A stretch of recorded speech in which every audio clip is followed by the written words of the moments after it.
Lower than the last year. No, let me bring this. Oh, you mean lower than It's lower than what they qualified him at. Right, I get it. They used a more conservative figure because you see, well, if it's populated, you see, my income is 3170. Can you maximize it so I can just say it for a minute?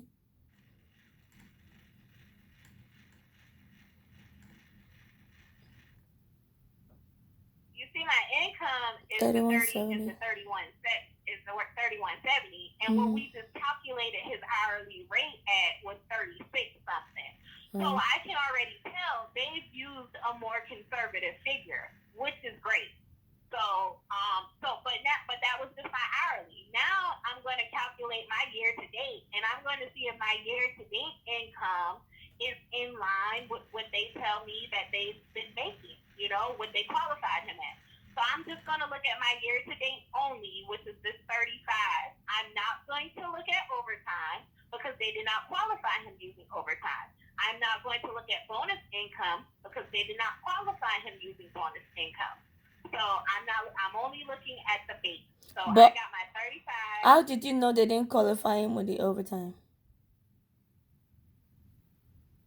I just have base income here. Just base. And when I look at my Okay. I see. Yeah. So when I look at I only have base income on that one. So I know they did not use overtime or anything like that to qualify him. Okay. So I'm going to take my 35 and I'm going to calculate my year to date because I'm going to see where this is in line with where they qualified him. So I'm going to divide this by 1067 and 3333. So again, they still did a more conservative figure than even what my year. So you did it by 1067. That's November. That's 10.67 months. Well, if you have to think about it like this, 10 months have already passed, right? Right. Because we're in November. So 10 full months have passed, but we're 0.67% through November. And how I got that, I know November. This tells me that this is through November 20th. So I have 20 days that have elapsed in this month. Well, November has 30 days. So I'm going to divide that by 30, and that's going to give me 0.6666. So I'm going to just round it off to 0.67. So 0.67% of November has elapsed. And that's why I use. Can you do that calculation again? How you get it 0.67 because November is Because right here we have November 20th, 2020 is the date that this pay is through, right? Mm-hmm. So 20 days in November have gone by.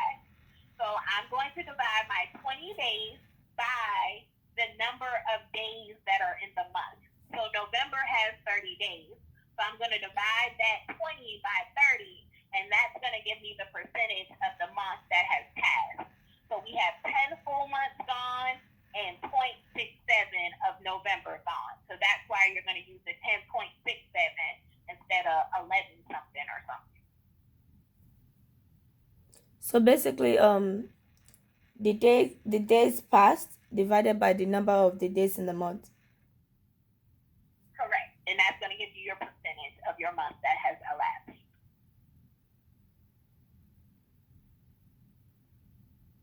For instance, we're just going to use the April date just for another date. Say this is the day that the pay was valid through, April 25th, okay? So what I'm going to do is, I know April, how many days April got in it? April, May? 30 days. April. It got 30 days? Uh-huh. So I'm going to take my 25, I'm going to divide it by the 30 days that April has, and that's going to tell me that April 25th, that 83% of the month is gone. So if I was to calculate it off of this, it would be 3.83 because 3 full months are and I'm Yeah. 83% through April. Yeah. And then, because I'm looking, they started this position in April of 2019. So I know this 2019 figure is not for a full 12 months. So what I need to do, what is April? It's May, June, July. So that's 8 months. Wait. Just a second. April, May. June, So July. they started in April. We're just going to say it's 8 months. Because April to December is going to be 8 months at this 25,000. Because in 2019 they made $25,551. Okay? But it's not a full year because I know they didn't start working here until the end of April. Right. So I'm not going to do 12 months for the figure of 2019 because they only worked 8 at this particular job for 8 of those months. So when I'm doing my year-to-date plus my previous year, what I'm going to do is I'm going to take my year-to-date income, which is my 35,570, 72, and I'm going to add my 25,551.60. That gives me 61,000. Now, I know that I have 10.6 months that have elapsed in this year, and then I know they only worked 8 months the previous year. Right. So I'm going to divide this by 18.67. Now, sweetheart, could I go here and try to figure out exactly the percentage for this 2019 year? Yes, I could, but I'm not going to do that because it's not going to make that big. 5 days isn't going to make a difference in whether or not you qualified or not. Understand? So you kind of have to be prudent about take prudent risks as far as that's concerned, because you don't have to do that to be able to tell whether or not they qualify, because this does not have to be exact. They have a tolerance. Right. You know, there is a tolerance in this. So me sitting here taking my time trying to figure out the percentage from April 26th to December 31st, it makes no sense. So I'm just going to round it off to the 8, and I'm going to divide this by 18.67, which is the 10.67 months that have passed from this year, and the 8 months months that they worked from last year. And this gives me 32.73. So, which is still more. This is the most conservative figure that we have done, and it's still more than what they qualified them as. So, based off of this alone, I'm going to say these people are good to go. But again, I'm going to look at the rest of my documentation to make sure that it is in fact in line with So, the are you going to change the income to what you get on AAOR, or you just leave it? Okay. Oh, you mentioned it earlier. You said because yeah. Okay. Yeah, the only time that I'm going to change my income on is if my DTI is let me start out.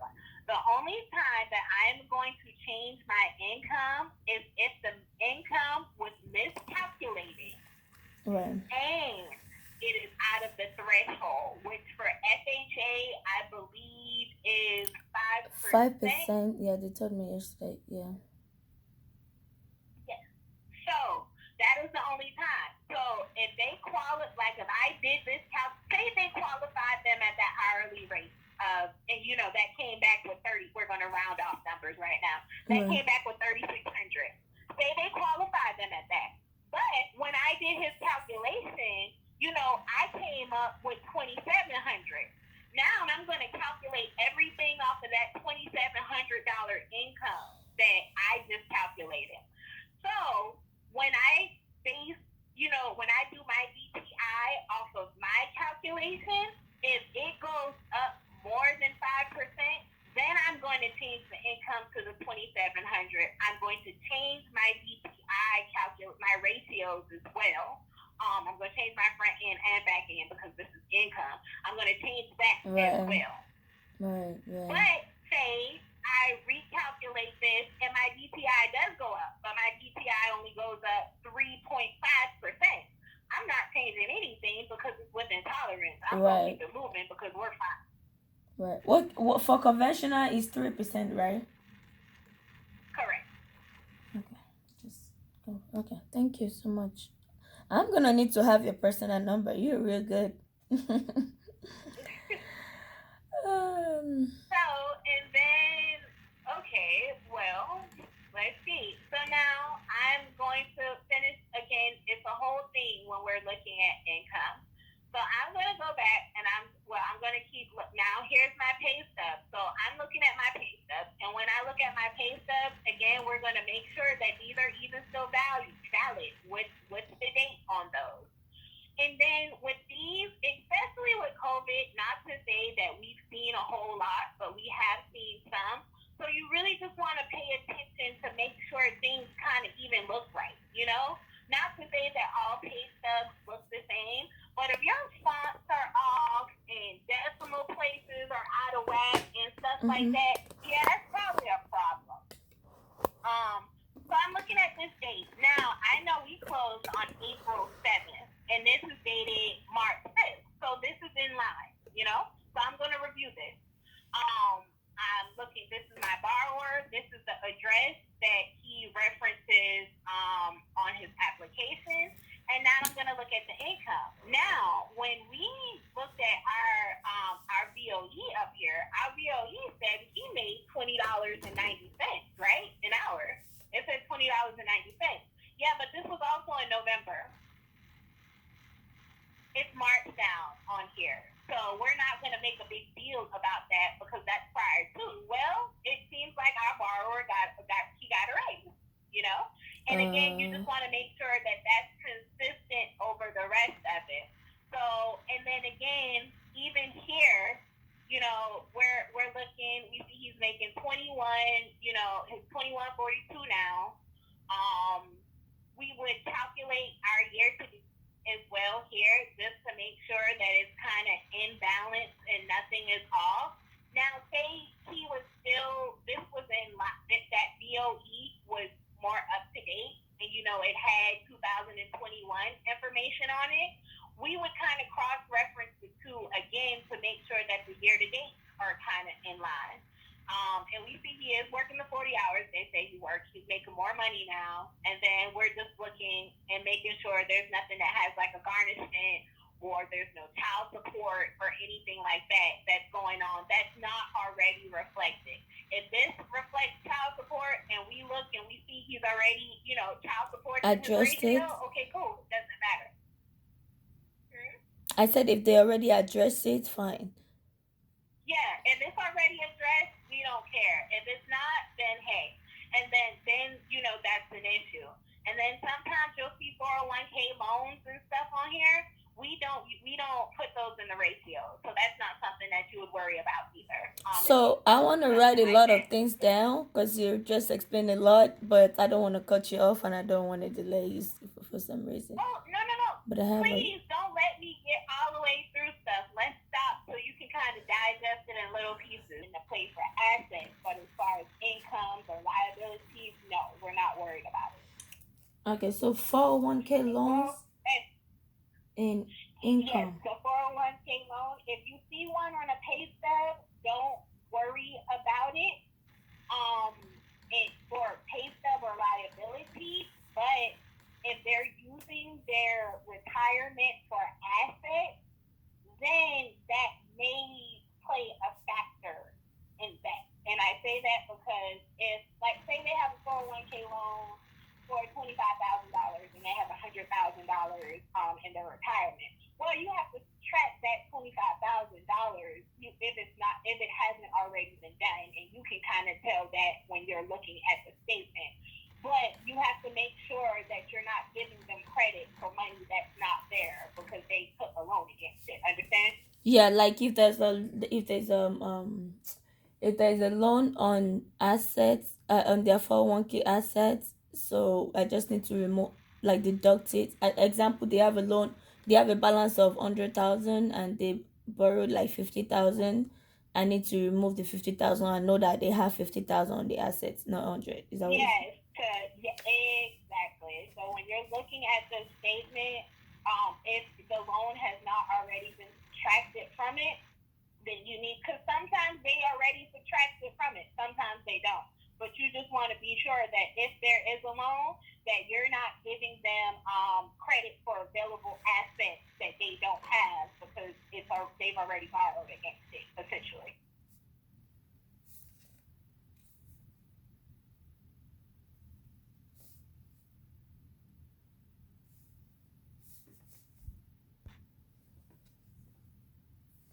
Oh, no problem.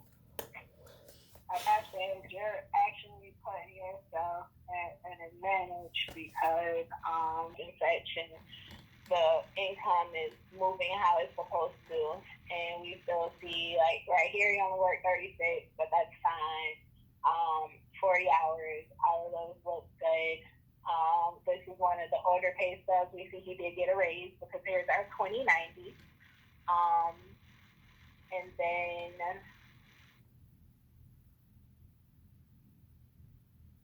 here is his final pay stub from the previous year.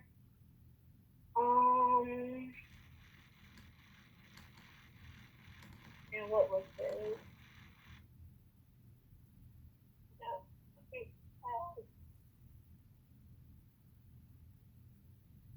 Hmm. Oh, okay, yeah. I didn't have it.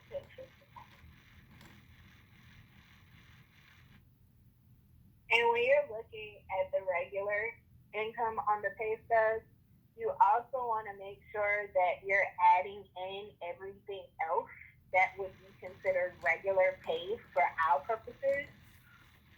And for us, holiday is something that's a regular kind of pay. If it says vacation is a regular pay.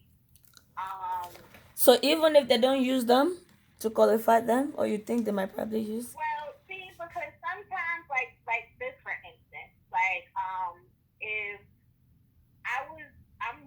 I was looking at my WBOE, and again, I'm trying to make sure all of this stuff matches up. So if my pay stub is in line with my WBOE, I'm looking at regular pay. And then if I go look at my WBOE, then it's like, well, this is significantly less than what they told me my regular pay was. Well, that's because you got to add in your holiday, you got to add in your vacation, you got to add in the stuff that is considered regular pay as well. So you just got to keep that in mind.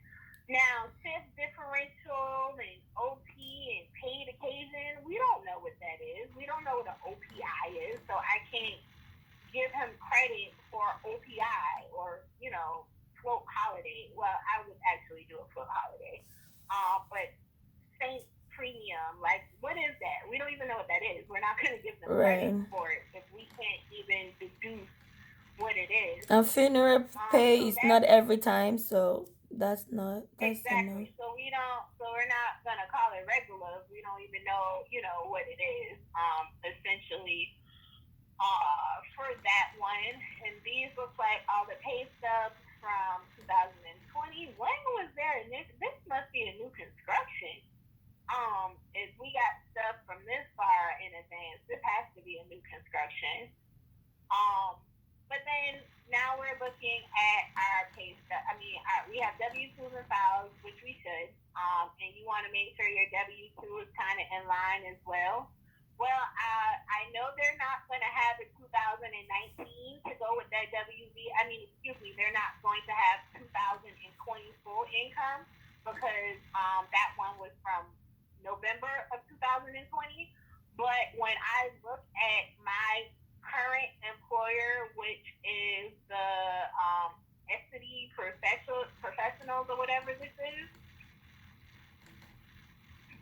but they have 2018. He said he didn't start working there until 2019.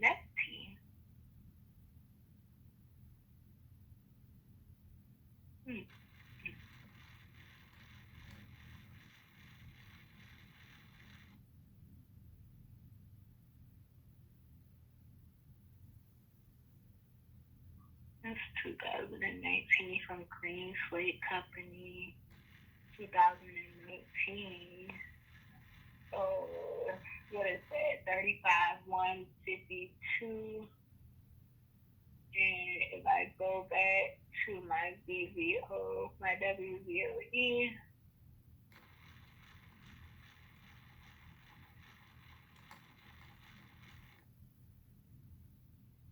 it says the 35, so that's in line. But what I don't understand is if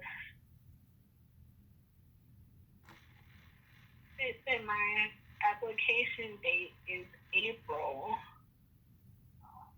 but why do I have a 2018 W-2?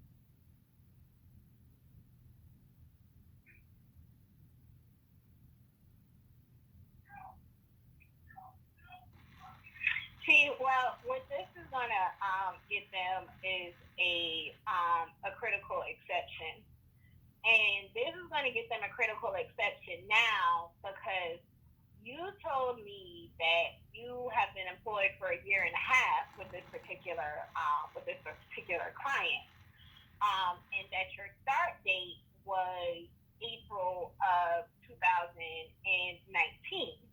Well, I have a 2018 W-2. That's a discrepancy.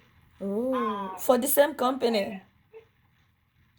Huh? You have, is it for the same company or another company? It is for the same company. This is the same company. It's the same tax ID number. So this is 2019 over here. This is 2018. So I am and this is another issue you will run into because you kind of go back and forth with whether or not you want to make it a critical exception, because if I hit them for a discrepancy, that's a critical exception. Or if I just want to say, hey, you told me in 2019 is when these people were hired, but where did the 18 W-2 come from? Why wasn't that?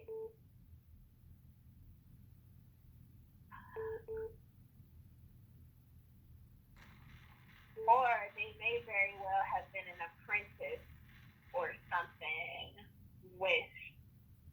Let me see. I'm gonna wait before I hit them for this, because I want to see something real quick, because that has to be called out. I just don't know if I'm going to make a big deal about it just yet or if I'm not. And this is where you're going to run it. And this is where I still spend a lot of my time trying to figure out where to even put an exception. So let me see something.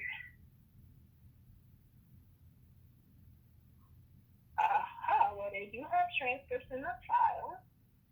This is my 2019 transcript, and this is 36,000. It told me he made 35,000.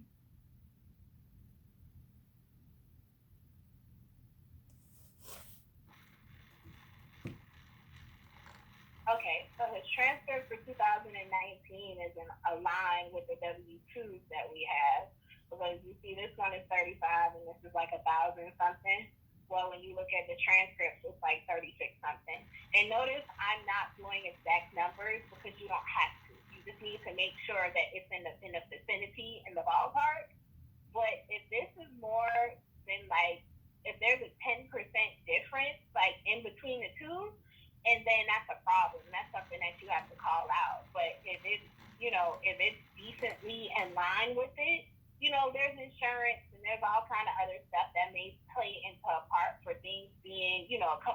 $100 or like a little $1,000, $2,000 off. But if it's anything, like I said, 10% is really just our general rule of thumb, and then that is the problem. So we got 2018, we So got 13 documents. you're talking about the transcript and the W-2, right? Yes, I am talking about the transcripts and the W-2. They don't always match. Sometimes they do exactly, sometimes they don't. But what we do as kind of just a rule of thumb is we take 20%. So if whatever is not 20%, I'm sorry, 10%. 10%. Whatever is listed on your tax transcript Can you is show your me? Wait, it listed the amount. What's the amount here on the tax? I'm sorry. The amount on the tax Wait, transcript. yeah, I'm gonna show you. Just give me something, because I Okay. still have a problem with. Sorry. I still have a problem with the fact that they got a 2018 W-2, and they told me,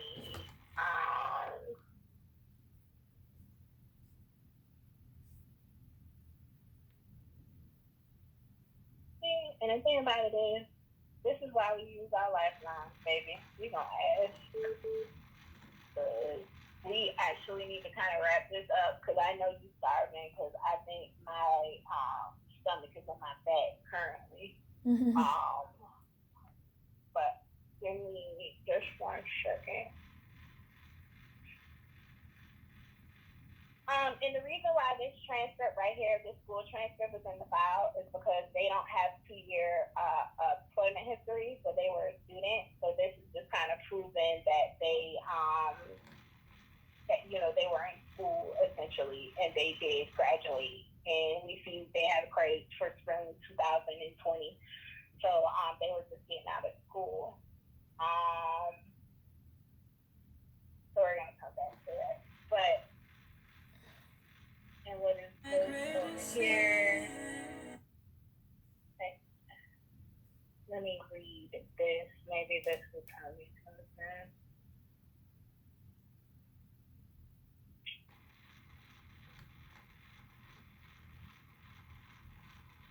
Private Transport Network or something. He has to pull up. Yeah.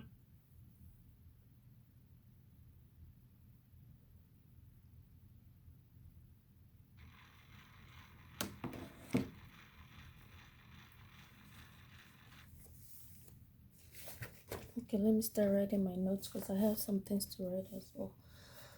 Okay,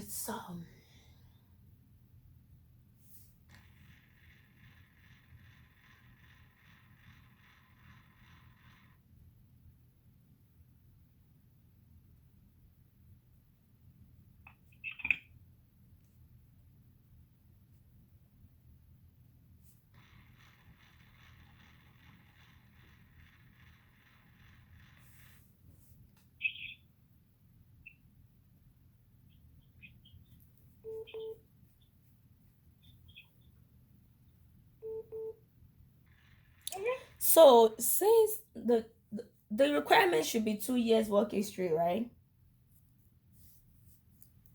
Yes. So But they have a year and 8 months or whatever. That's okay, because they were a student. Okay. So because they were a student and we have transcripts and everything else, because they have transcripts and everything else to show that they were a student, and this is FHA, that's why we're not going to bother them about not having the 2 years.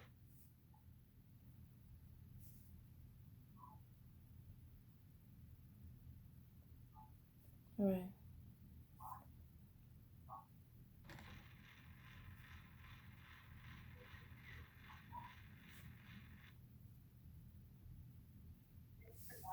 Hold up.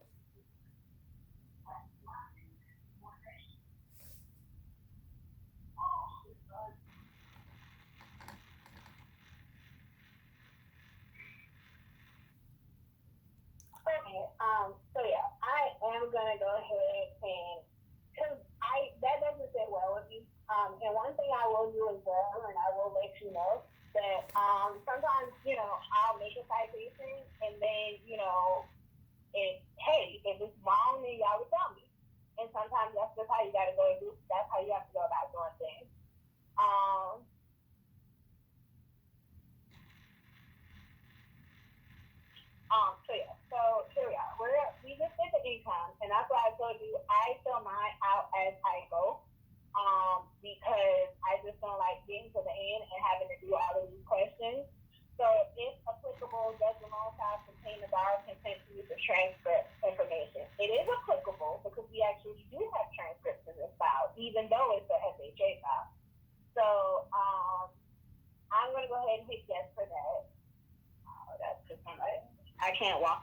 at the same time. Hold up.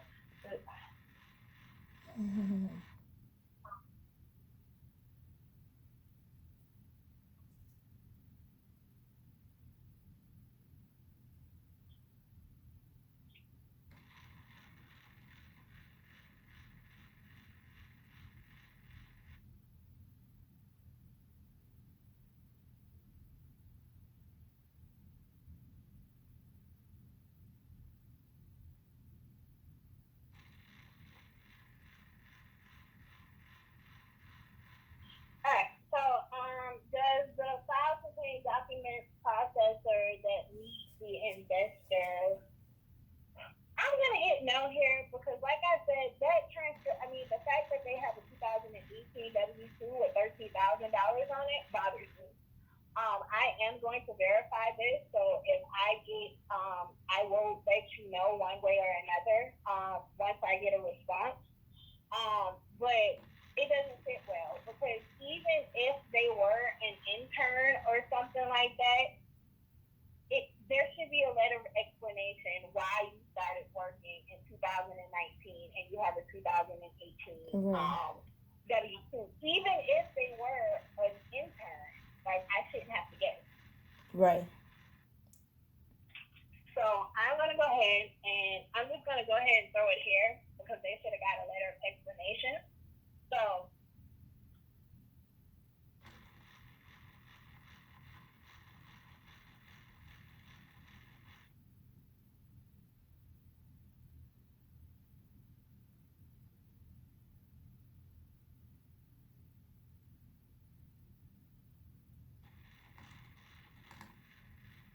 The loan filed against the borrower was employed with the current employer on 04/25/2019.